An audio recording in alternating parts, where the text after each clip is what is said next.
than in the Middle East. We have the most barbaric scenes. This area, which is the cradle of civilization, is today being dragged down in the most disgusting bloodbath and decay and the most, the complete decomposition of human relationships. Now, if you look at the bourgeois media, what is the idea that you get? Basically, the idea is put forward that this is something, suddenly that happened. Suddenly a group of well-armed men staged an uprising in Mosul, and the whole Iraqi army collapsed and melted away, and the Iraqi state split up in three, as if it came out of nowhere. And I think this really shows the complete lack of ability of the bourgeoisie to understand the situation, and the complete blindness they have to, the complete decay and dead end which they have actually reached historically. For Marxists, we view the situation in a different way. As dialectical materialists, we have a long view of history. We understand that in fact, development in history as well as in nature is not something that takes place gradually, step by step, but in fact that underlying currents can quantitatively rising contradictions over a period of time will always reflect themselves in a violent rupture with the state. And that is the situation.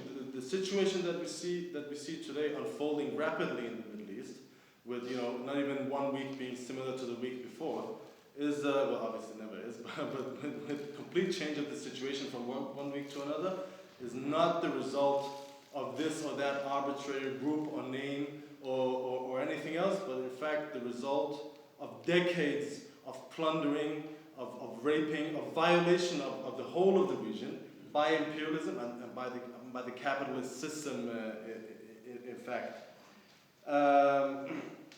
However, I would say that if we only look at, again, if we look at this situation in isolation, if we look at this ISIS or Islamic State or whatever you want to call it, and we look only at this situation in some parts of Syria and Iraq, we can get quite pessimistic conclusions. And also, I don't think we would understand the reality that's taking place. What we really need to take a look at is what is the real situation in the Middle East and what has been the main developments over the past period. And I would say for decades, ever since the Middle East was basically dragged into capitalism by the imperialists, mainly because of its natural resources, the Middle East has been a place where a tiny minority connected to imperialism, connected to the main oil industries and so on, has had an extremely lavish and luxurious life, whereas the vast majority of the population have been living in the worst, in the worst situation, poverty, unemployment, wars, and the most suffocating oppression. In fact, I would say the worst thing about living in the Middle East is not necessarily that you have to fight every day to stay alive, but it's the fact that you cannot breathe. Because there's no freedom to breathe. You cannot express yourself. You cannot do what you want to do. There's no future to look forward to, and there's nothing progressive to build. And that is the main driving force, I would say, behind the developments that we see today in the region. And the first reaction to that was not ISIS, was not the situation that's taking place now, but what, in my opinion, was the Arab Spring, which started in Tunisia. Because there was this, beginning with this Bouazizi, who burned himself, although he wasn't the first person to burn himself in Tunisia. Before that, there were dozens of people who had done the same thing throughout the region. But that was the last straw, we can say. And there was an social explosion, beginning with the youth, rebelling against these ills, which are essentially the ills of capitalism. Maybe the people there were not ready, were not conscious about this, and obviously there were no communist agitators or socialist agitators, really clever people to brainwash them. This is as people always claim, that revolutions, the bourgeois always claim that revolutions are the creations of communist agitators. There was none of that, but instinctively, these young people rebelled against the oppression and the decay decay that capitalism really means. And this basically swept through the whole region. In fact, you know, often we hear about, especially in these fine places that they call universities, very clever people always tell us about the strength of the state and the strength of the military machinery and media propaganda and so on. But the fact was that without any plan, any arms, any organization, any leadership, the masses of Tunisia, within a matter of a few weeks, overthrew the Ben Ali dictatorship, which had been there for 30 years. And immediately afterwards, within a few weeks, you had the downfall of the Egyptian state, which is not just any state, but it was the second largest beneficiary of US military aid. This enormous state apparatus, hundreds of thousands of spies and intelligence officers who would entrench all areas, all pores of society basically, could not stand up to the unarmed will of the masses once they had decided to overthrow, not to overthrow the regime, but once they decided that they would not live another day in this situation. And that tells us something about the strength of the revolutionary movement. That once it's on the move, nothing can stop it.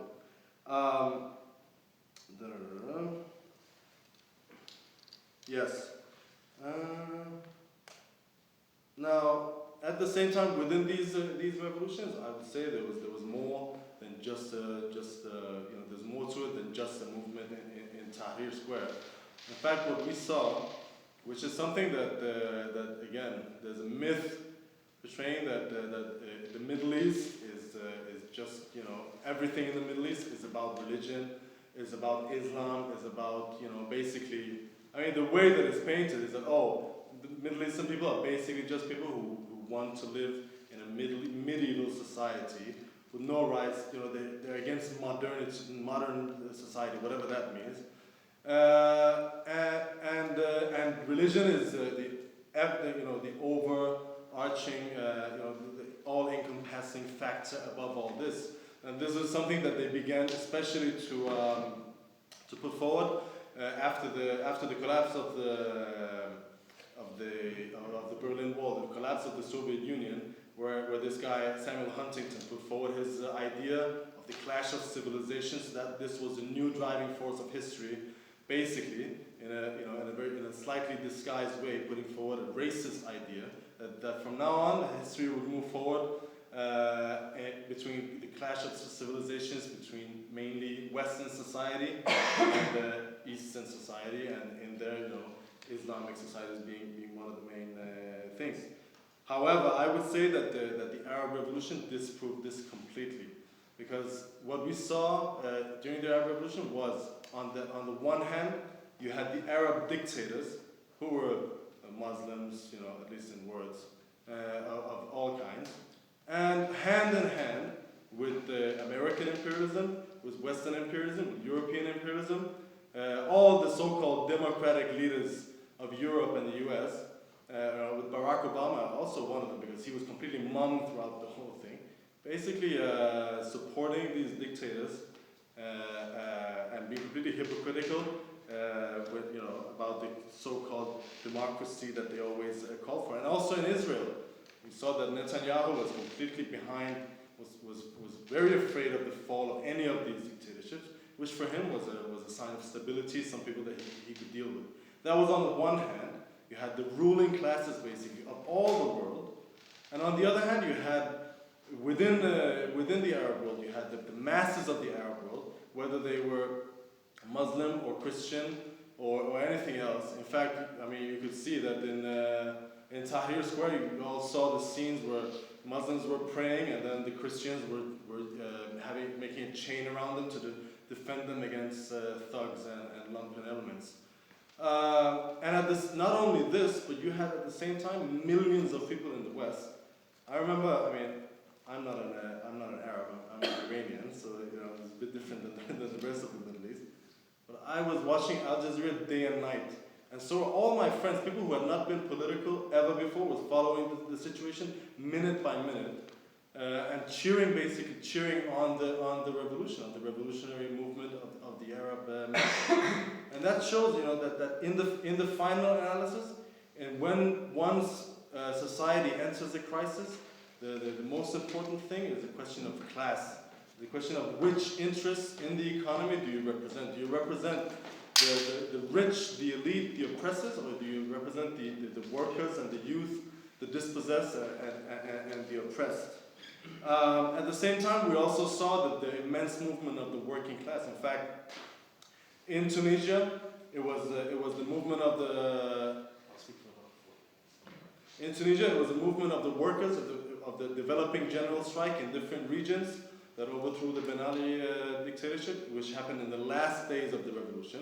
And in Egypt as well, actually the revolution had stalled at one point, and it was only once the working class started coming in with developing general strike that the army generals basically and the ruling class said we cannot afford this, and we need to take down Mubarak in order not to change the regime, but in order to prevent the collapse of the whole of Egyptian capitalism in effect.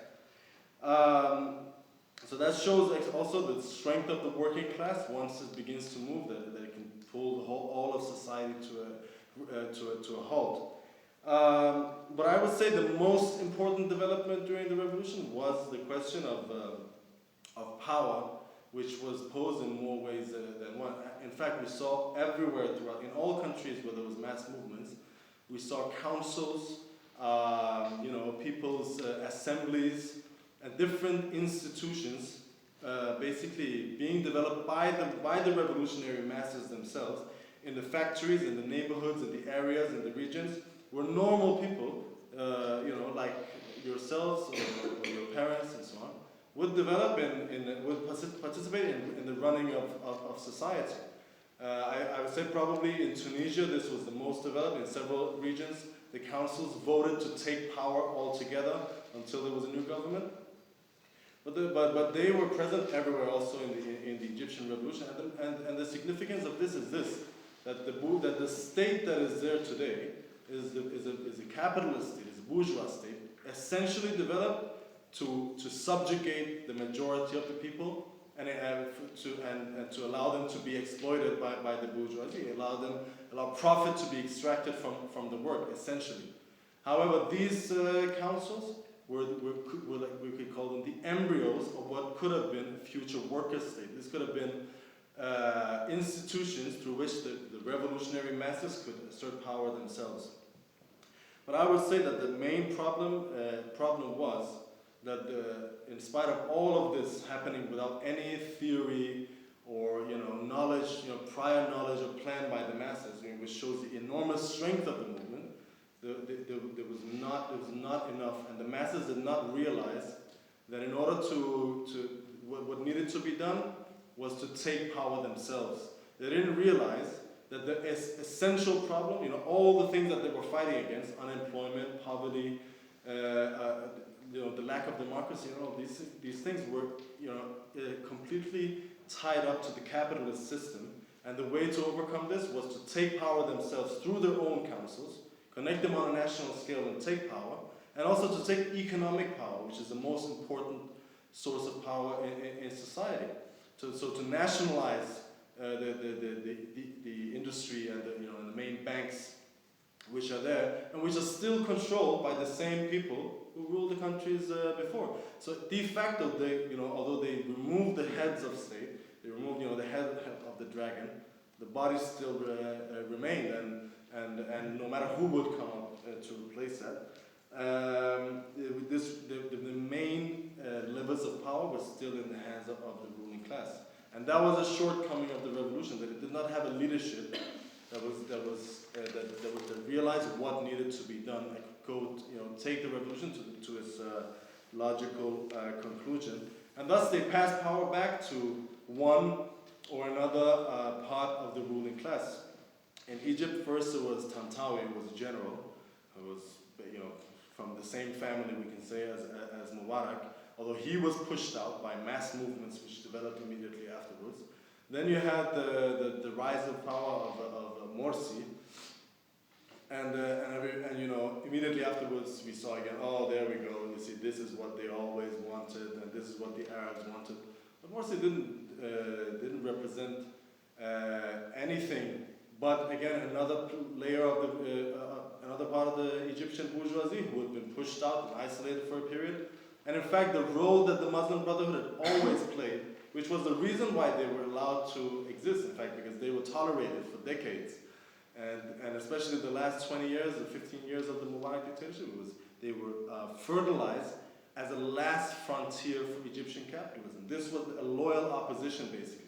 Someone was allowed to be in opposition, officially illegal, so they would channel and attract all opposition voices, but who would not break with the system essentially once they took power. And this was exactly the role that they played, to save the system. However, they could not feed the Egyptian masses. You know, some guy told me, Muslims can fast for a month, but they can't fast for a year. And that's exactly the truth. You know, you can sell so much, by telling people that, bow your head, and then in the next world you'll be better. Do your work, accept what's coming to you. In the end, what Morsi couldn't do, that he could not feed, he could not clothe, he could not give people in Egypt housing, electricity, stability, or any sense that there was actually a future to be built. He basically continued the same as before, and that's why we saw 17 million people coming out in the second revolution against Morsi, which was on a far higher level, but essentially it did the same thing. It made the same mistake of just bringing back another faction of the ruling class. And that's why, we can discuss about the Arab Revolution a lot more, but obviously that's not the main focus of this thing. But it's just to say that obviously after several years of constant mobilizations and struggles, you saw an ebb in the movement, basically. The masses, I wouldn't say they were defeated in any way, because if you go to Egypt today, no one is tired of a revolution, and no one would take anything, from anyone really. They would not take it, especially the Egyptian workers would not allow themselves to be dominated and oppressed the same way. And Sisi has not defeated them either. But people are saying, well, this is not working. You can't just go out on the streets, overthrow someone, have a general strike, have whatever. And then some similar person would come up. Although I would say Morsi's first prime minister, Sisi's first prime minister was also overthrown by a mass movement. Although it wasn't as big as the other ones. So I would say because of this situation, you had an ebb in the movement. And people are people are tired, first of all, but people also want to, if they want to move, they want to move differently. They want to have something else. They want to shift things in a deeper way. And that's something I think a lot of Arabs are actually saying right now. In Syria, the Syrian revolution developed a bit differently, because in Syria the situation was different from Egypt, for instance, which has had a long period with privatizations, liberalizations, and basically the state and the ruling class had no legitimacy left. But in Syria the situation was different, because in Syria in the 60s, in the late 60s, because of peculiar situations, there was a revolution which was led by basically the armed, an officer caste, and through a peculiar situation, they ended up nationalizing the whole economy, basically expropriating the bourgeoisie, the capitalists, and implementing something modeled on the Soviet Union, a deformed worker state, we could say, where there's no democracy, complete lack of all of it. But because of the planned economy, they were able to raise living standards, relatively compared to the rest of the region, to give people more stability in their lives. The cultural level was higher. There was no real unemployment. And although Bashar al-Assad had tried to take back these gains since the 90s, has been opening up, and there's been talk about the Chinese model, which is basically going towards capitalism. This has not been implemented in full force, and especially in the cities, there was still a level of stability amongst the working class.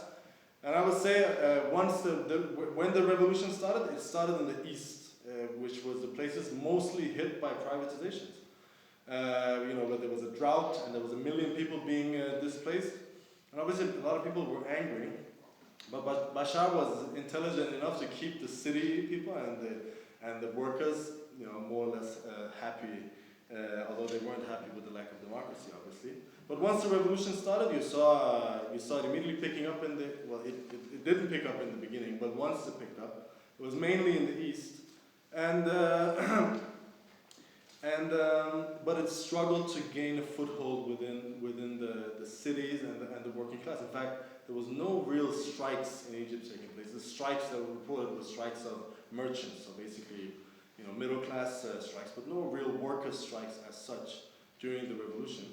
Because a lot of the Syrian workers were saying, well, you want democracy, you want US intervention, and you want them to implement democracy. What kind of democracy is the US going to bring us? Democracy like in Iraq? Democracy like in Afghanistan? Or at best, like democracy like they have in Turkey, which is no real democracy. So I think a lot of people, and at the same time, with the cost of what? Privatizations, unemployment, all of these things that they know were going to happen. And people were not interested, not that they weren't sympathetic to the democratic ideas, but I think a lot of workers were just did not want to support any side. And that meant that the revolution stalled to a halt.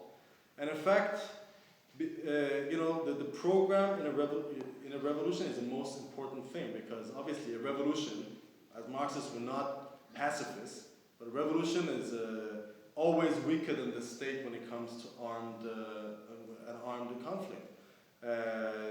Obviously, you don't have a general staff. You don't have educated people in the tactics of war. You don't have like military exercises, which is consolidated the workings of the army for years and years. You don't have modern equipment.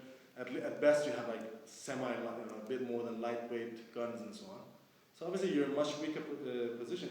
But that's not the point. In a revolutionary situation, the program is the best weapon, and the armed struggle is only auxiliary. Like, during the Russian Revolution, 21 armies attacked the Bolsheviks, who had literally one gun per 2 soldiers. So once the first one died, then the second one would continue fighting. But how did they win the civil war? It was by going to the soldiers on the other side and saying, "We're your brothers and sisters. We don't want to fight against you. Turn your arms against your own ruling classes, and we'll help you, and we'll build a socialist federation, a world socialist federation, where there's no struggles between the nations." And that's how they won in extremely backward conditions, with a high level of isolation. And that's how they won the civil war, basically. But the Syrian revolution did not do that. And by not doing this, it's ground to a halt. And then as tiring started setting in, obviously with the military part of the revolution gaining the upper hand, then it was also easier for reactionary forces like the Saudis, the Qataris, the Turks, the Jordanis, and the Americans to get a foothold in, because people are fighting, they're dying. So it's quite easy to say, well, we got some guns, you need arms, you can have it. They're in a desperate situation, you have to do this and this and this. And that meant that they could put in they could gain the foothold and started pushing the revolution towards, not away from a class position and towards a sectarian position. The revolution started with calling, "We're all Syrians," and ended by calling, today, where do you hear that? Not all Syrians. It's all about, Allahu Akbar or this or that other religious thing. Not that we're against religion per se, but the point is that they moved it away, divided up Syrian society and pushed it on a nationalist or a sectarian character, and that did not weaken Assad in any way whatsoever. In fact, that strengthened Assad, because democracy was something that people in the Western Syria could relate to. If it were combined with the social demands of nationalization, of workers' control, workers' democracy, they could have gained a foothold. But by putting it off towards a sectarian civil war, then what would a Christian think? In that situation, no Christian or Alawite would see themselves as safe. And in fact, I would say the proof of this was shown in May or June, when there was elections, so-called elections in Syria. Obviously, it's sham elections. There's no real opposition allowed to stand. But there was mass participation. In Lebanon, there was 100,000 people going to the Syrian embassy to vote. This doesn't show that people are in favor of Assad, It shows that they would not have the barbarism and the situation that they see they would rather have extreme oppression than that, and then the whole, all of society and the culture basically falling together and barbarism prevailing. And that was pushed by who? By the U.S. imperialism and their allies in the Gulf states, in Turkey and in Jordan. The most reactionary forces on this planet were behind that thing. And you know, it's funny because they talk today, it's like, oh, they talk about the barbarism of ISIS and you know, decapitation. As long as they were decapitating Syrians, they were freedom fighters. You know, in the media, they were portrayed as revolutionary freedom fighters, fighting against oppression, fighting against all of this. But today suddenly, because now they've become out of control, they become a threat to themselves, and billions of dollars were funded into the sectarianism. And you know, some people say, well, the U.S. didn't support ISIS directly, although I have my doubts about that.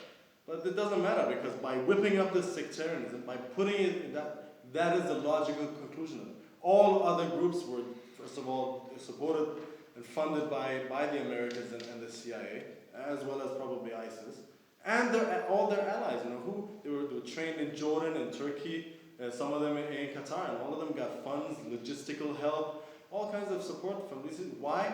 In order to cut through the Arab Revolution, and in order to basically, because of their own games in the region against, you know, because they had their own internal competition with Iran and with Syria and so on.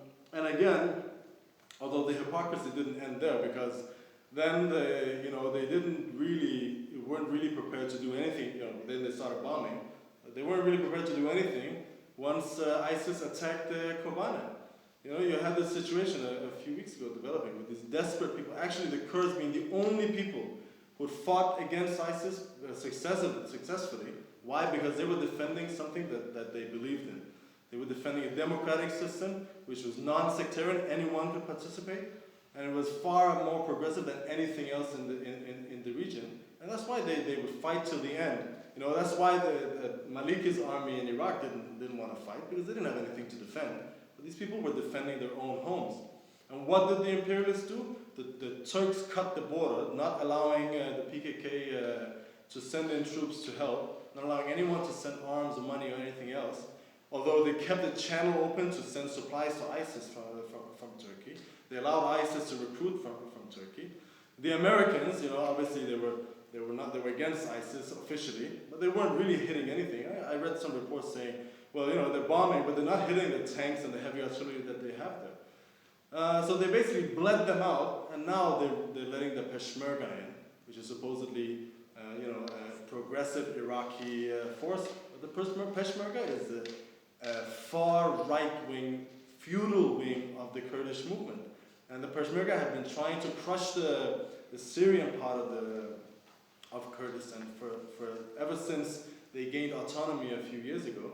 They haven't been allowed to, because people were against them, first of all. And the PKK has said, well, you know, you can participate in our democratic structures, but you're not allowed to carry arms. Well, now that's finished, because now they need their help. And it's basically, I would say, it's the beginning of an invasion of Syrian Kurdistan by the Iraqi Kurds. So that's the whole, again, the whole hypocrisy of U.S. imperialism has been, and the so-called coalition has been completely exposed. That in fact, the imperialists and the Islamists have no different, you know, they're two sides of the same coin. In fact, the Islamic fundamentalists could not have survived a single day with billions of dollars being channeled into them by the imperialists and their allies in the region. Yes, and I think everybody is beginning to see this. I think a lot of normal people, I just don't know what to do anymore. I cannot believe anything. Then there's the question of Iraq. You know, Barack Obama was very sentimental when he declared, "Oh, we must fight barbarism in Iraq" and so on. I would say that how many people have ISIS killed? Let's say they've killed 10,000 people. Let's say they've killed 50,000 people. How many hundreds of thousands of people were not killed by the U.S. occupation of Iraq? That's barbarism. I mean, that was directly. And then what did the Americans do? They attacked the power grid, the water supply, the all the basic functionings of society was completely destroyed by the Americans. Millions of people have in fact been killed because of the American occupation and now the 3 wars that they fought against the country. That's barbarism. And in fact, the whole Iraq, you can say a lot of things about Saddam Hussein, and we're not defending Saddam. Saddam was a brutal dictator, but there was no sectarianism as such in Iraq at that time. Saddam was he oppressed certain parts of the country, especially the Shia parts, and he also oppressed the Kurds. And that was obviously we're completely against that. But still, there was not sectarianism as a cultural phenomenon amongst the majority, as a dominating trend within Iraq. That was again introduced by who? By the Americans. Why? Because after the occupation, they not only took down Saddam, they also took out his whole state apparatus. So in order to dominate the country, in order to oppress the revolutionary resistance movement that in fact started, they had to lean on different sectarian elements of Shia sectarians, of Sunni sectarians, and every attempt they made, the Iraqis made to form cross-sectarian movements, and there were several attempts. Not necessarily the leftist one, even bourgeois ones. Every attempt they made was sabotaged by the Americans and the stooges in Baghdad. And Maliki that they put in, suddenly Maliki is not very popular with the Americans. He was a gangster, and he's always been a gangster. I mean, he's just a thug, He's just like some guy you find off the streets and give him a suit. And that's exactly what he is. And the way that he ruled Iraq was not through any kind of, democracy, George Bush used to say, but just through horror. And also, I mean, he used sectarianism not even because I would say he's probably not even a Shia, like a practicing Shia, but just because it's easier way to do. Well, someone owes him money in a Sunni part of the country. He releases some Shia gang to go ravage the whole area, rape some people, and kill whoever is the opponent of Maliki. That was the type of rule that Maliki introduced. At one stage when he felt threatened by cross-sectarian currents, he whipped out Shia sectarianism. He even sentenced his vice president to death. I mean, that's the kind of people that the Americans put in there. And suddenly, because everybody can see this now and they're a bit embarrassed, they have to distance themselves from him. But that's the guy they put in. And I would say that Maliki was a compromise between the Americans and their enemy, the Iranians. And I would say the reason why they put him there was because he was probably the most corrupt person they could find.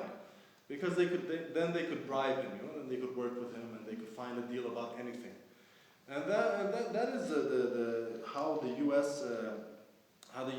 Ruled Iraq, by sectarianism, by making all the state institutions in Iraq being sectarian based.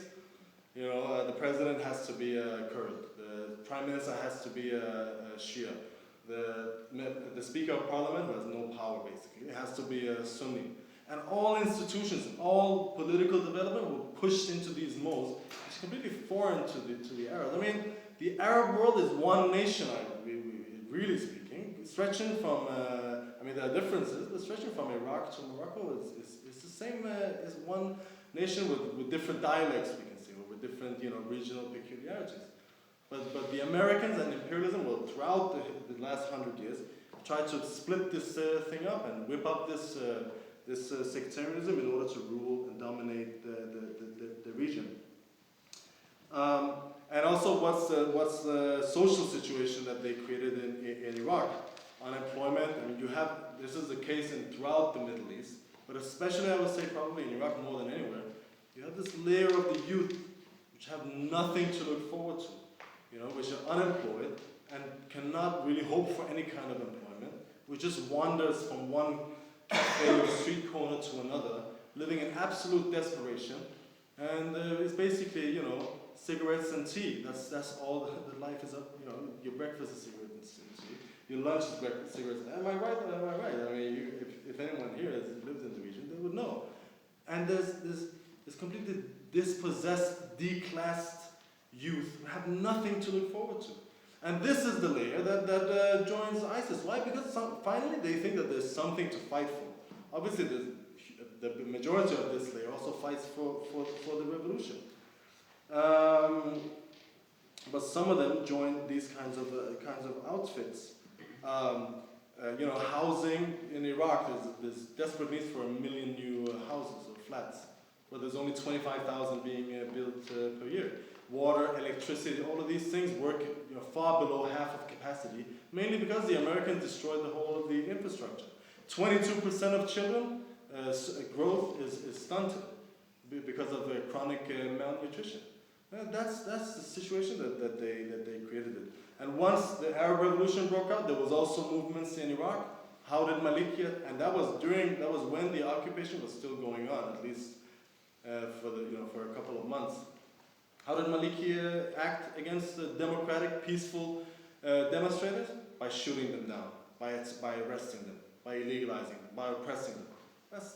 That's what American imperialism means in the Middle East. However, over a period, I would say that the Arab Revolution, it was simmering. The movements would not completely suppress in Iraq, and there was a simmering revolt throughout 2011, 12, and 13. Finally, in the end of 2013, there was a huge movement, especially in the Anbar province.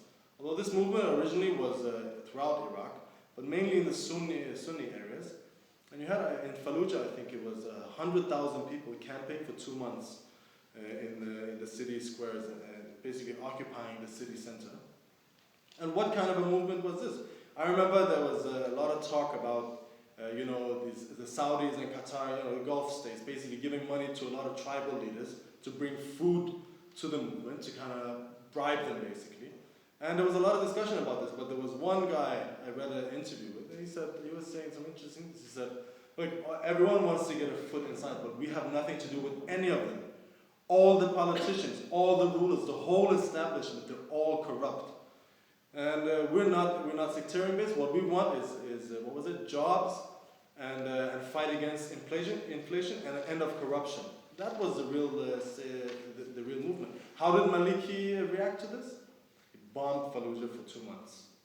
I mean, this is what else can you get? He always said, Al Qaeda is operating. Probably Al Qaeda had a few hundred people there, but they didn't have any foothold within the hundreds of thousands of people fighting. But I would say after that, probably a lot of people just say, well, what's the difference?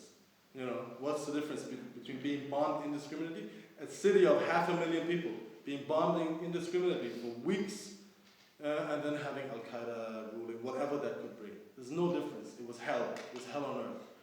And I would say that was when the situation changed, and the anger towards the Iraqi army, especially, which is a mainly Shia-dominated army, and seen as an occupying force, the anger burst to the fore, and they were pushed out a lot of places. They could not hold the whole of the Anbar province, basically. They fizzled out, and they had to withdraw.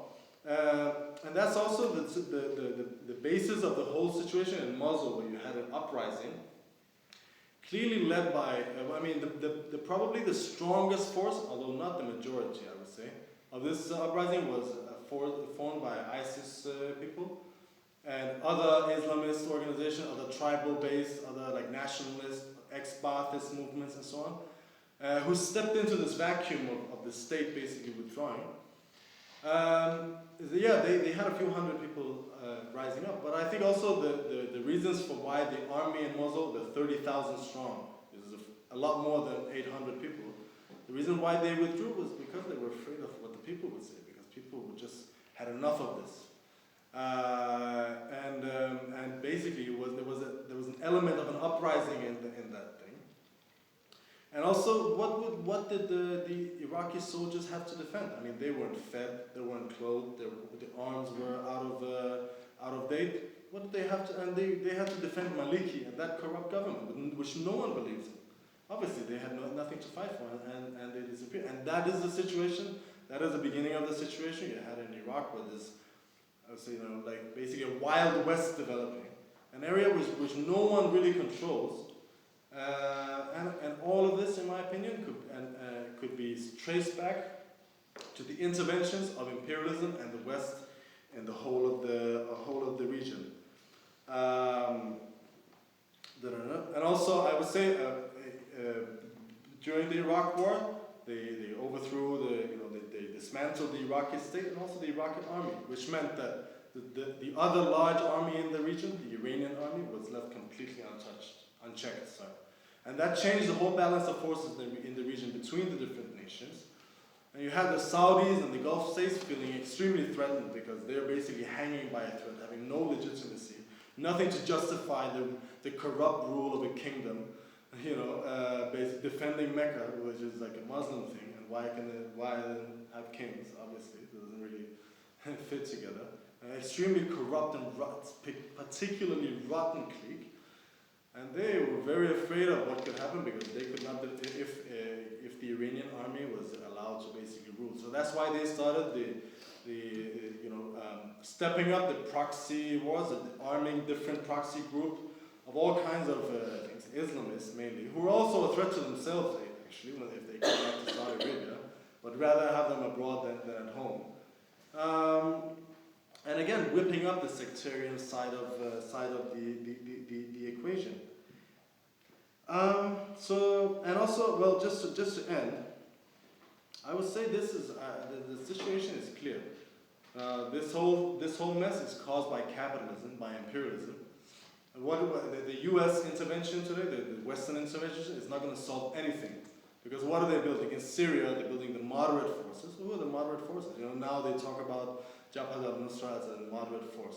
They wanted to fuse, they were going to fuse with ISIS 1 year ago, a year and a half ago. So how can, what does that mean, moderate force?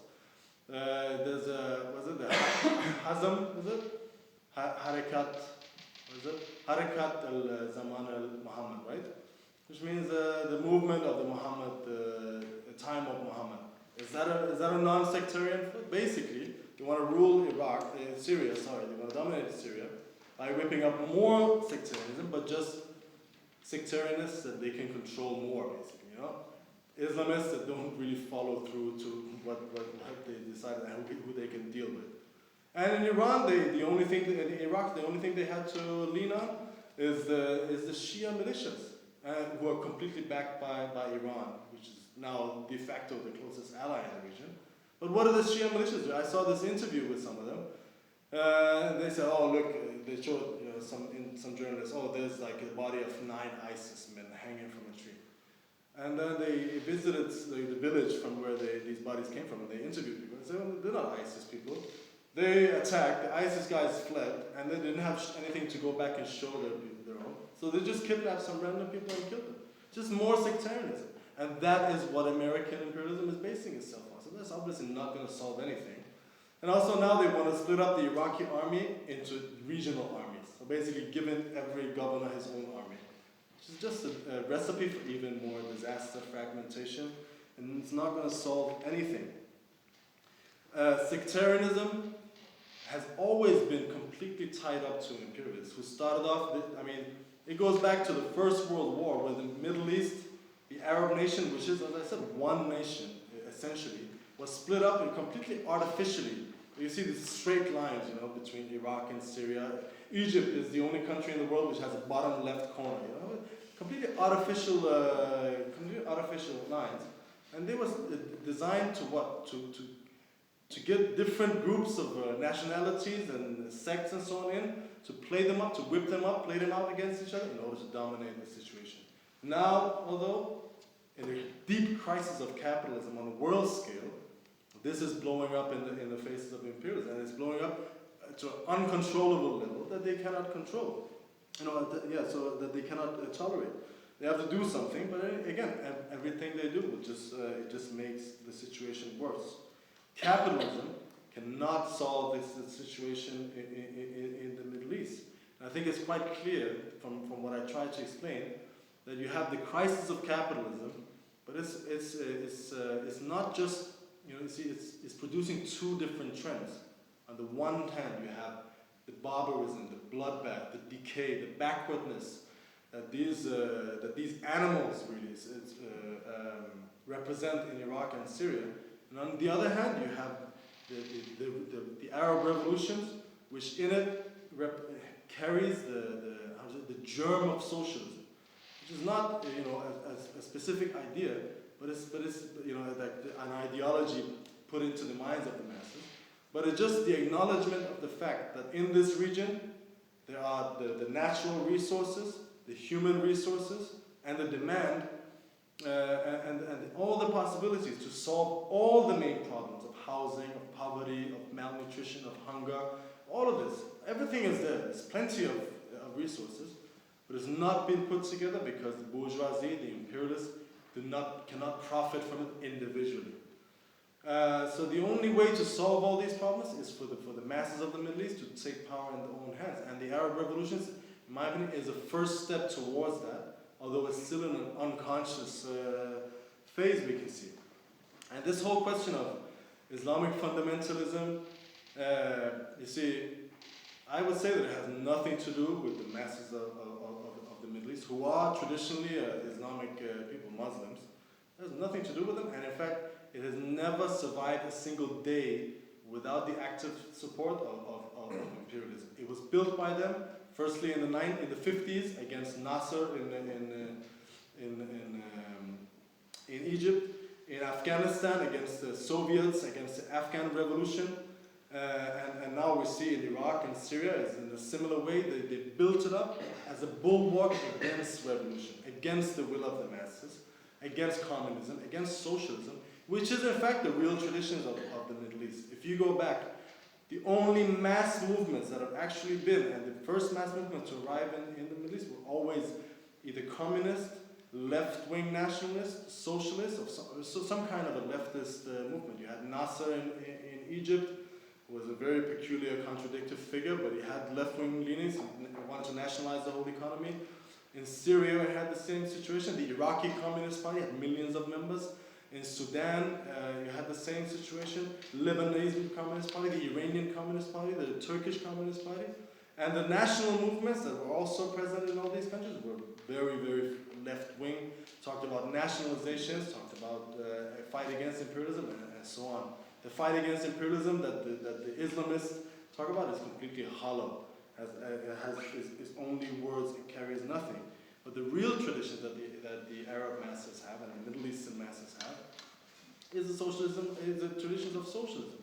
And I would say in the next period, we will see the revival of these things because the masses are looking for a way out.